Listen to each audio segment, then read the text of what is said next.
आज हम start solve करेंगे स्ट्राइवर का क्वेश्चन नंबर। तो यार इसको इसमें यूआई में तो क्वेश्चन नंबर देना चाहिए। मेरे को समझ नहीं आ रहा कि हर बार क्वेश्चन नंबर क्या है क्या है क्या है।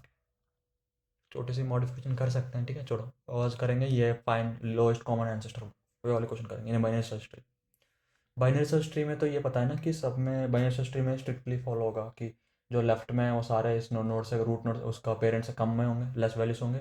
जो राइट में है वो सारे ज़्यादा होगा। और जस्ट लाइक ये वाला देखो, जैसे ये वाली एग्जांपल ले लो, तुम कोई भी ले लो। इसमें देखो 6 है, स्क्रीन में दिख रहा, तुम फ़ोन बढ़ा देता हूँ, ठीक है। तब तो देख सकते हो ये वाली 6 है। 6 का लेफ्ट में क्या होगा, जो वैल्यू छोटा है वो होगा 2। 6 का राइट में क्या होगा, जो वैल्यू 6 से बड़ा है वो सब राइट में होंगे। 8 के बाद क्या होगा, जो वैल्यू 8 से बड़ा है वो होगा। 8 का लेफ्ट में क्या होगा, जो वैल्यू 6 से बड़ा है और 8 से छोटा है, ठीक है, 7 होगा। फिर 2 का लेफ्ट में जो वैल्यू 2 से छोटा है।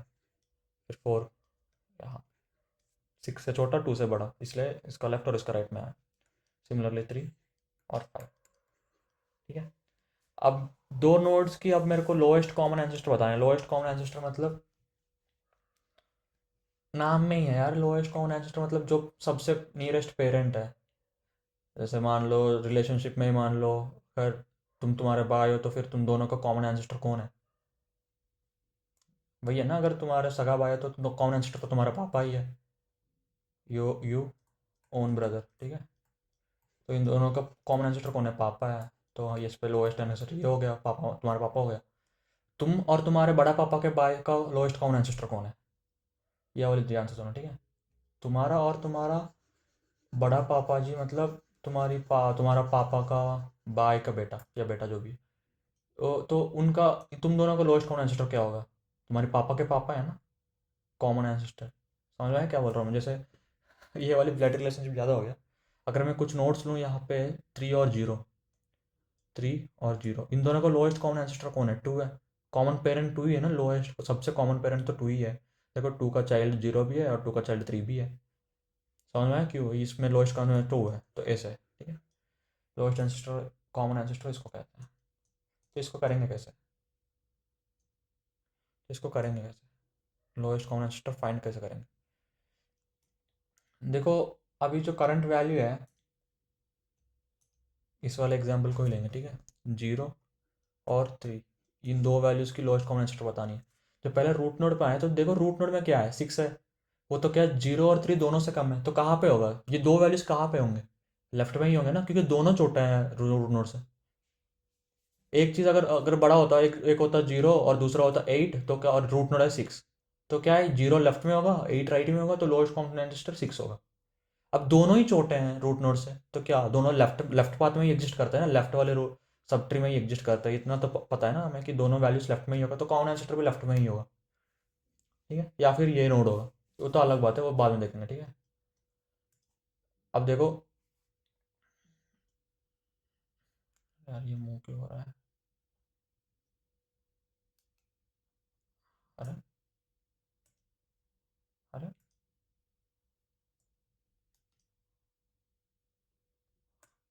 हाँ ठीक है, रिकॉर्ड कर रहा हूँ ना। हाँ रिकॉर्ड कर रहा हूँ। पिछले 2 वीडियोस में यही हुआ था, रिकॉर्ड बटन क्लिक करना भूल गया, पूरी सोल्यूशन एक्सप्लेन कर दी मैंने, दो दो बार शूट करनी पड़ी पूरी वीडियो। चलो ठीक है। तो अब 0 और 3 दोनों लेफ्ट में ही है, 6 रूट नोड का, तो लेफ्ट में आ गए हम, ठीक है। तो इस वाले रूट पे आ गए हम प्रेजेंट। और यहाँ पे चेक करेंगे कि 0 किधर है और 3 किधर है। 0 मतलब 0 तो लेफ्ट, 2 का लेफ्ट में ही होगा क्योंकि 2 से छोटा है, और 3 किधर होगा, 2 का राइट साइड में होगा क्योंकि 2 से बड़ा है। तो इन दोनों का जो कॉमन एंसेस्टर यही है ना, यहाँ पे स्प्लिट हो रहा है, कॉमनली यहाँ पे आके स्प्लिट हो रहा है दोनों, ठीक है। दोनों स्प्लिट हो रहे हैं एक जगह, तो इसका मतलब यही है ना कि वो लोएस्ट कॉमन एंसेस्टर तो इसी नोड पे स्प्लिट हो रहे हैं दोनों। ये चीज़ समझ में आया ना, क्योंकि एक नोड तो पूरी लेफ्ट में है, दूसरी नोड तो राइट में। अगर मान लो इस वाले इसमें इसका नेक्स्ट चाइल्ड में भी चला जाता है लेफ्ट में, तो ये कभी भी ये वाली रूट नहीं मिलते ना, क्योंकि ये तो राइट में है इसका पेरेंट में। समझ में आया क्या बोल रहा हूँ। तो इसी नोड पे अगर स्प्लिट हो रहे हैं दोनों के पाथ, तो आंसर ये वाली नोड पे ही है। ये चीज़ समझ में आ रहा है सबको। अगर कुछ और एग्जाम्पल लेके समझो, समझो तो एग्जाम्पल क्या लूँ। मान लो एक और नोड है, 8, 8 नहीं, 5 के बाद जो 6 छोटा है क्या लेंगे।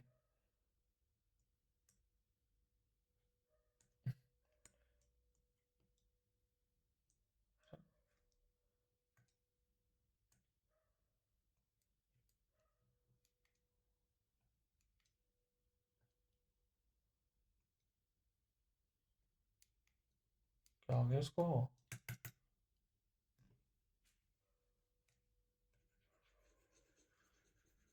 सॉरी गाइस, वो थोड़ा दिक्कत दे रहा है। मैं क्या बोल रहा हूँ, समझ में आया तुम सबको कि जहाँ पे स्प्लिट हो रहा है ना, आंसर वही है। किसी भी नोड में अगर मान लो ये नोड है, ठीक है, इसका लेफ्ट में एक चाइल्ड, इसका लेफ्ट में मान लो एक्स और वाई की तुम्हें वो बतानी है लोएस्ट कॉमन एंसेस्टर। अगर मान लो इसका लेफ्ट में एक्स है और इसका राइट में वाई है, तो इसका लोएस्ट एंसेस्टर कॉमन एंसेस्टर तो ये वाली नोड पे ही है। क्योंकि देखो, अगर हम इसका लेफ्ट पाथ में आ जाएंगे गलती से भी, तो कभी भी ये वाले वाई पाथ नहीं मिलेगा ना हमें। तो इन दोनों को एक साथ लेने के लिए इन जो कॉमन नोड है यही करनी चाहिए। तो इसके लिए ये चीज़ समझ में आया ना कि कैसे करते हैं। अगर दोनों छोटे हैं तो लेफ्ट में जाएंगे, जैसे इस वाले केस में। अगर दोनों ही बड़े हैं मान लो, तो फिर राइट में जाएंगे। ठीक है, अगर दोनों बड़े हैं तो राइट में जाएंगे। जैसे हमें अगर मान लो 8 और 9 के कॉमन एंसेस्टर बतानी है। 8 और 9 का कॉमन एंसेस्टर क्या है? 8 खुद है, तो दोनों 6 से बड़ा है, तो राइट साइड में आ जाएंगे। फिर 8 है, फिर 9 है, दोनों एक साइड ही है, तो बस यहाँ पे स्प्लिट कर दिया, तो ये वाले आंसर मिल गए। समझ में आया क्या बोल रहा हूँ? अगर दोनों बड़े हैं तो राइट साइड में जाएंगे, अगर दोनों छोटे हैं तो लेफ्ट साइड में जाएंगे। वरना क्या करेंगे, रिटर्न रूट कर देंगे। तो इस वाले केस में तो अगर पेयर नोड खुद एक कॉमन नोड है जिसको हम एंसेस्टर फाइंड करना चाहते हैं। तुम्हारे पापा का लोएस्ट कॉमन एंसेस्टर कौन है? तुम्हारा पापा ही तो है। समझ में? ऐसे अगर नोड खुद मिल गया तो सीधा वो कर देंगे। ठीक है, तो इम्प्लीमेंट करेंगे इसको।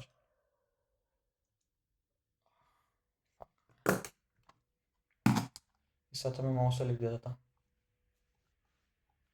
तो हम यही लेंगे, यहाँ पे चेक करेंगे कि अगर रूट नल है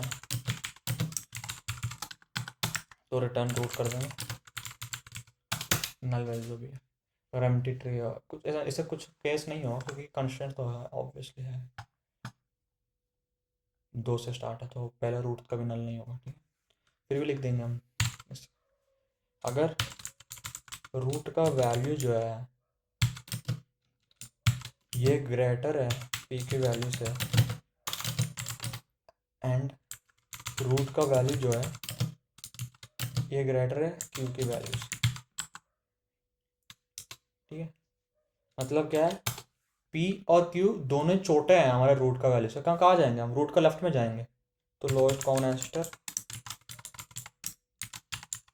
ये चीज़ समझ में आया ना? अगर दोनों ही अगर हमारे रूट से कम है, लेस वैल्यू से, तो कहाँ पे जाएंगे? लेफ्ट में जाएंगे। Lowest common ancestor of root dot left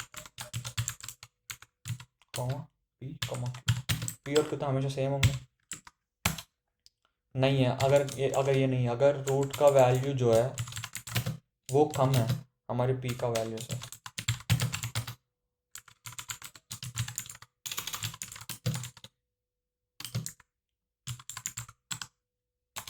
ये चीज़ समझ में? अगर पी और क्यू हमारे दोनों नोड जो रिक्वायर्ड नोड्स है उनका वैल्यूज अगर ज़्यादा है रूट नोड से या फिर करंट नोड से, तो कहाँ पे जाएंगे हम?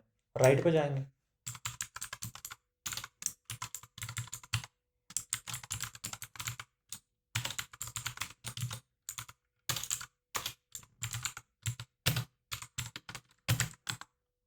ठीक है, अगर नहीं है, अगर दोनों छोटा नहीं है, तो या तो दोनों ही छोटे नहीं है या दोनों बड़े नहीं है। इसका मतलब तो वही है ना कि जो करंट नोड है वहाँ पे स्प्लिट हो रहा है, तो रिटर्न रूट कर देंगे।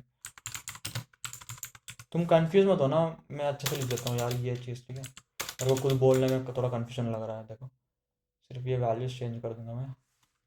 अगर पी का वैल्यू छोटा है रूट का वैल्यू से, ठीक है, एंड क्यू का वैल्यू छोटा है रूट का वैल्यू से, तो हम लेफ्ट पे जाएंगे। दोनों छोटे वैल्यू से। ठीक है, नहीं, अगर दोनों वैल्यूज बड़े हैं रूट के वैल्यू से, जो करंट नोड है उसका वैल्यू से, अगर पी का वैल्यू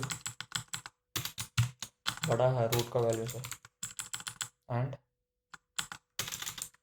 जो क्यू का वैल्यू है वो भी बड़ा है रूट का वैल्यू से, तो हम क्या करेंगे, उसी का राइट राइट रिकर्सिवली राइट को कॉल कर रहे हैं कि इसका अगले नोड राइट नोड में जाके चेक करो कि राइट वाले सब ट्री में जाकर चेक करो कि क्या हो रहा है। ठीक है,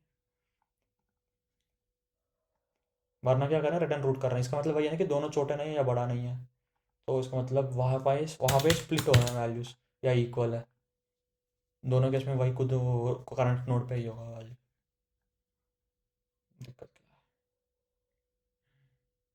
कुछ गलत तो नहीं लिख दी मैंने?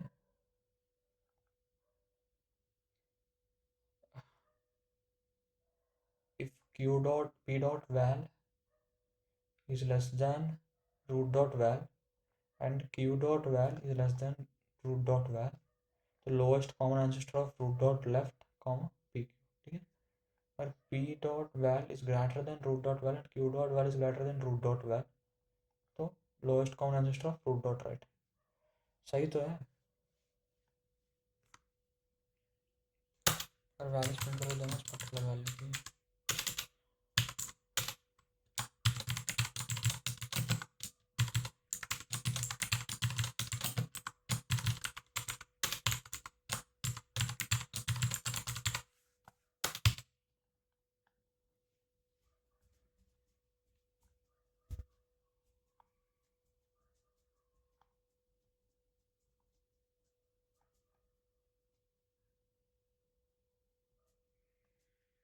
To four six two four to,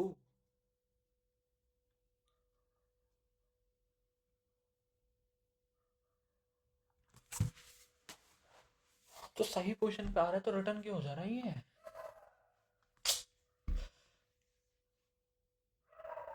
देखो तो यहाँ पे लेफ्ट पे आया है इसका मतलब, और लेफ्ट पे जब आया है तो वापस ऊपर क्यों गया? सीधा नीचे आकर रिटर्न रोट करनी थी। अच्छा, जल्दी समझ में क्या है? यहाँ पे मेरे को रिटर्न करना है।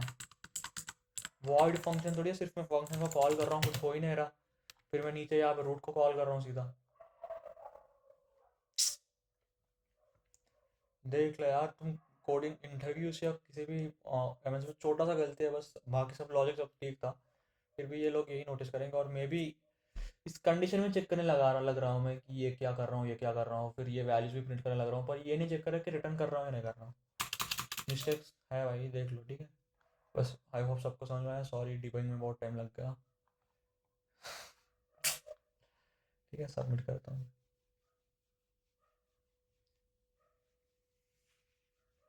एक्सेप्ट। ठीक है, ये गलत था, रिटर्न नहीं किया था मैंने, सिर्फ फंक्शन कॉल करके छोड़ दिया। और ये तो कम से कम वार्निंग तो देनी चाहिए कि यार नॉन वॉइड फंक्शन है तो रिटर्न, इस वाले फंक्शन तो कुछ ना कुछ तो रिटर्न करेगा, क्या होता है नल रिटर्न कर दे रहा है या फिर रूट रिटर्न कर रहा है। अच्छा, यहाँ पे रिटर्न होनी चाहिए, सही है। तो इसका टाइम कॉम्प्लेक्सिटी कितना है बताओ? टाइम कॉम्प्लेक्सिटी कितना है?